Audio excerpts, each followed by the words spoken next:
My grandfather came to our farm here in Bridge of Allen in 1939. He rented the farm from the local estate. He milked cows by hand, delivering milk in the village by horse and cart. He worked incredibly hard. My father went into the business when he was 16. I joined in 1991, straight from university. I think the biggest step for us was when our business rebranded in 2006 to Graham's a Family Dairy. We talk about our family serving your family, talk about farming, talk about trust. We deliver milk throughout all of Scotland, from the very top right to the borders. Communication for our business is critically important. The Office 365 technology that we've deployed at Graham's Family Dairy has really enabled the technology to be ubiquitous amongst the employees. So users don't think about OneDrive, they don't think about SharePoint, they don't think about Yammer. They just have the tools there available to them and can communicate readily and easily across a plethora of devices. Moving to Office 365 was the right thing for the business. There's been lots of benefits. But moving to the cloud, we've had more reliability, we've not had to rely on a server, we've had no email outages since we moved to Office 365. In the morning, when I turn my computer on through Power BI, I can see all the live data up to minute in terms of how we're performing. We work with 98 farmers across Scotland. SharePoint allows us to create a platform where they can come in, keep up to date with news about the business. OneDrive for Business allows us to be able to access the same document no matter what device we're using. We're not working off slightly different variations of documents. Office 365 has brought some fantastic new tools for helping our sales team communicate. For us, possibly the most exciting just now is Yammer. We started off here at my grandfather's farm with 17 employees, and now we're a business with hundreds of employees across different sites in Scotland. They don't really want to be worrying about the technology. They bring on IA Cubed as a trusted partner to provide that strategic advice and just to get the job done. That's all they want, sell more milk. Technology for us has been a huge part of allowing us to grow a business, still keep the values and the attributes that helped us be successful. It is important to remember we're a family business. Things we're going to cover off today are cloud, mobile, data, Internet of Things, but what we're trying to do is move away from that and more show you what does that actually mean. So why you should go to cloud, why you should use Internet of Things, and it's about working better together, collaborating beyond your business, making smarter decisions and trying to build a better business for yourself. So I'd like to introduce Daniel Baird from Graham's Family Dairy, who has very kindly decided to put up with me and join us today. Dan was one of our very first big journeys to the cloud. And we thought the best way to do this was to do a sort of question and answer about where Graham's have actually found the benefit. That way you can hear how it works in real time. So the cloud is all about making smarter decisions. For anyone who's here for the Ealing talk, it's about saving money but making a more productive environment. So what would you say were the biggest motivators for Graham's to move to the cloud? So we started our cloud journey probably about 7 or 8 years ago, very simply with email security. A lot of businesses out there would have been using things like Message Labs and similar products. So this was really the start of cloud for us. And so from there it was quite an easy evolution to go from Exchange hosted security into Exchange Online to really fix all the problems we had around legacy email servers and how to really sort of retrofit the business with technology, because Graham's Dairies, like Robert was saying up there, it was a family business founded in 1939, and it's grown exponentially over the last sort of 15 years.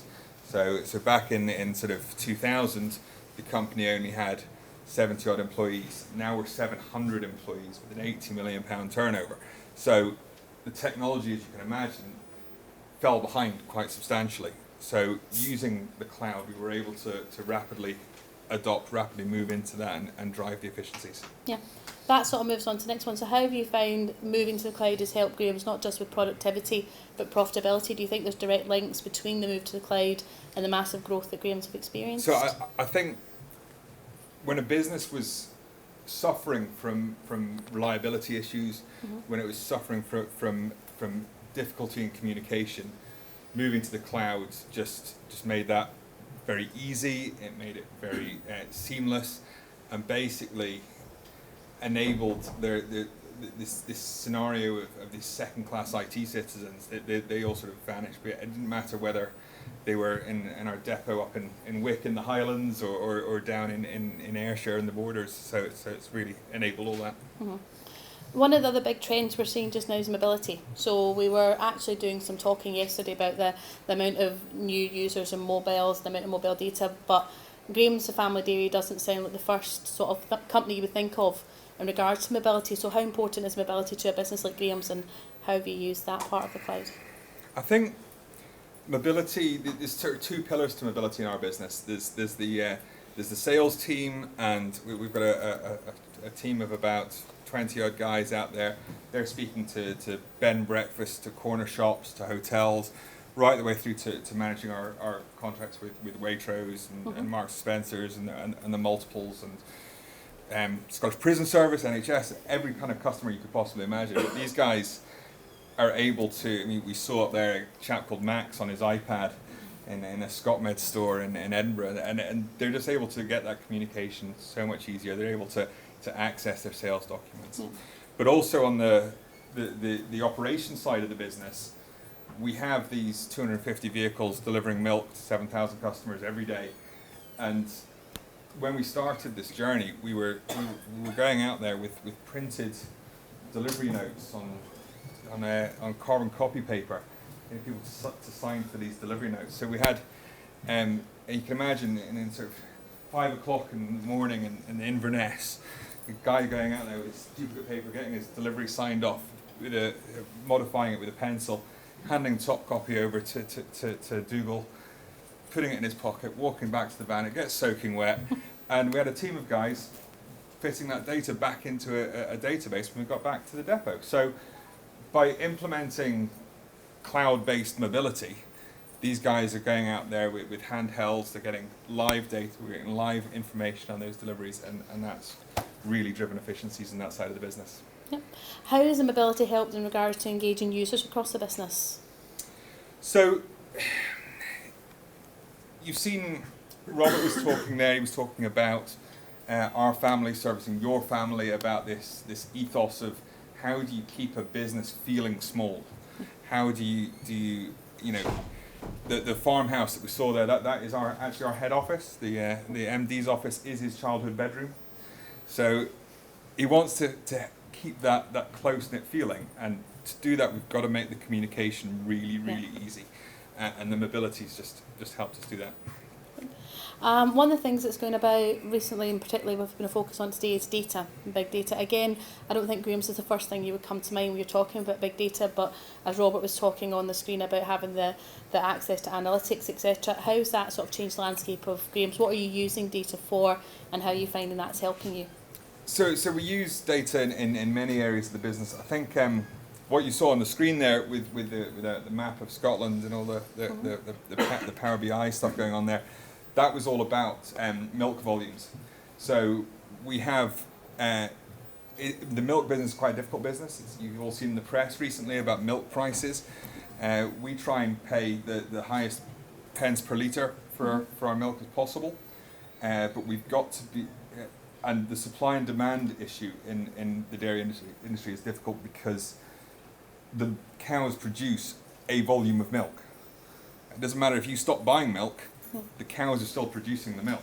So we've got to be able to be really efficient and really quick at choosing the right suppliers for the type of milk, making sure we've got the right, we're picking up milk in the right order, making sure we're driving the efficiencies in the tankers, making sure we've got the right amount of Jersey milk, the right amount of organic milk, and bring all that together. Perfect. And now on to my big one with Graham's is Internet of Things. So one of the things that we've been so excited about working with Graham's on recently is we've seen their journey from the very beginning when it was just moving from Exchange, and then we've started to watch their mobility. One of my favourite stories is your Yammer. They have a lot of success with their Yammer network. I think Mrs. Graham's one of the biggest users, and she is 70-something? 70-something? See, yeah. But the other big thing we've been excited about working with Graham's recently about is Internet of Things. We find when we first start chatting to people about Azure and about that aspect of cloud, they automatically go to disaster recovery, they look at failover clustering, they look at the practical uses of Azure. But Dan has always been one to think outside the box. So when we started chatting to him about it, he'd already done all that, and he was bored, and he wanted his next challenge. So Internet of Things, very fittingly, we're at Future Decoded. What's the future of Graham's look like around Internet of Things? What sort of things are you doing? What projects are you doing that are exciting at the moment around that? So I think the Internet of Things it's a fascinating area of technology at the moment. It's a huge growth area of technology at the moment, and being a techie and not really in sales or marketing, terms like the Internet of Things kind of bothers me a little bit, because it's just a marketing term. It can describe so many evils, and what we're doing is the way the IoT is accessible now, the way we can leverage some of the machine learning. There's some fantastic sensors out there. There's a couple of guys in the expo producing brilliant sensors. How can we use that technology to drive business benefit, to solve business problems? Mm-hmm. So one of the big bugbears in our business is if you go down to your local supermarket and you're picking up your litre of milk, you'll see that it's sitting in a steel cage, and that's how the milk gets delivered. And all the dairies in the UK use these cages. Now those cages cost between £60 and £80 a shot. We have 250,000 cages out there. Okay?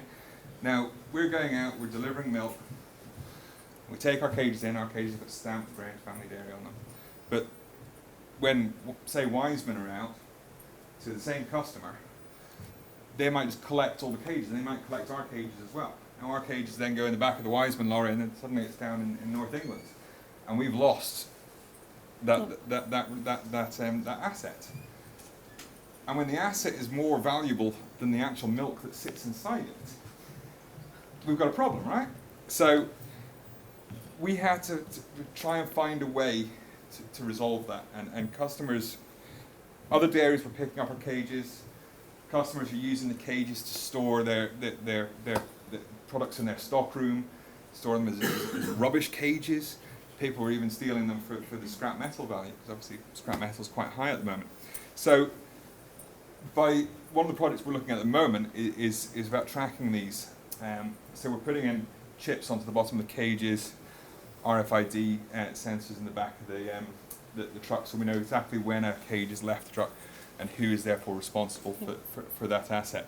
So that's one way. That's the really key way we're approaching it internally, because mm-hmm. that's very emotive subject for the board of directors. Mm-hmm. But it's only one in many IoT projects we're looking at. We're looking at tracking our vehicles.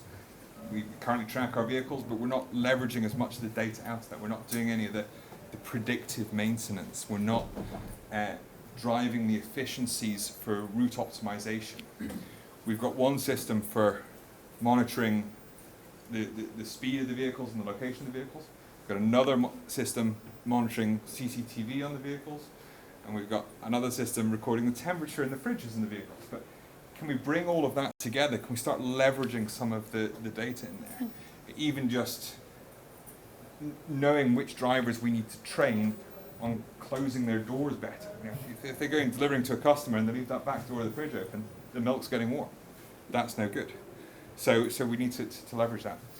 We're looking at temperature monitoring in the fridges. We're looking at silo levels, and we're looking at connected cows. The connected cow. That's my favourite. The connected cow is was anyone here at Future Decoded last year? The connected cow is a case study that Fujitsu have done. They've got a product out there that monitors it's kind of like a Fitbit for cattle.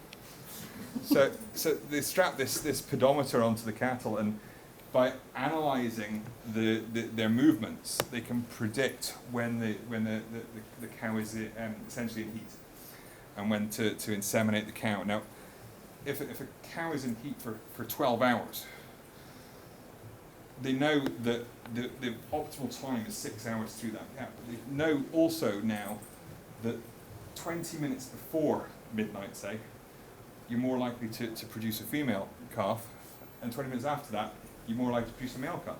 Now, milk offs, not very good for producing milk. No. So can you use that to leverage, to increase the productivity of the herd? Can we use that to make our business more efficient? Yeah. Therefore, bringing the cost of milk down, increasing the pence per litre we can pay to the farmers, and everyone's a winner. That leads us on to this part of it. So we've covered off your journey, things that are becoming reality, cage tracking, vehicle monitoring, CCTV, but cloud and Internet of Things, like you say, can be very much a marketing term or a dark art. What advice would you give to anyone looking at that journey at the moment around cloud or Azure that would help them get off at the right start? I think the way the board got really excited about cloud, and you can imagine a family business of farmers not very excited about technology. But it was when Robert came to me a couple of years ago and he said, we want to do this, we're doing the values of the business, and we're talking about this, our family serving your family, trust, blah, blah, all this lovely, important stuff, all this lovely marketing stuff. Yeah. And he said, how can we actually do that? How can we get the guy who loads the truck in Wick to feel like part of the family? How can we bring it closer together? So Yammer was a real winner for that. I mean, he said, so we now have a network not only of our IT users, but also of all of the members of staff, all using it as part of their day-to-day, just, whether it's look at the display in Waitrose to did you know Jeff's just had a baby daughter? It could bring it all close together. That was really, really important. And with the Azure piece, it's really been about enabling rapid technology adoption. We're a big business, but we're still a small business. So we've got to be dynamic, we've got to be responsive. So the cloud really helps enable that. But I think my advice with cloud and IoT is don't try and do it all at once. It's a journey. You start small. Start with something easy. Start with monitoring temperatures and something. Start with your email solution. So, but it just starts to snowball, and that's, you can suddenly see one technology enables another technology enables another technology. You put in Exchange Online, it makes Skype for Business easy. That makes Azure Active Directory easy. It makes developing line of business applications in the cloud easy. These things sort of become a natural journey. The final thought we sort of had today before we opened up for Q&A was the fact that and it's very fitting for being at Future Decoded, that the cloud's no longer a future issue, and it hasn't been for a while. When I first joined about 4 years ago, the cloud was a brand new prospect to some, and there was a big trust exercise to be had to convince people to move to the cloud.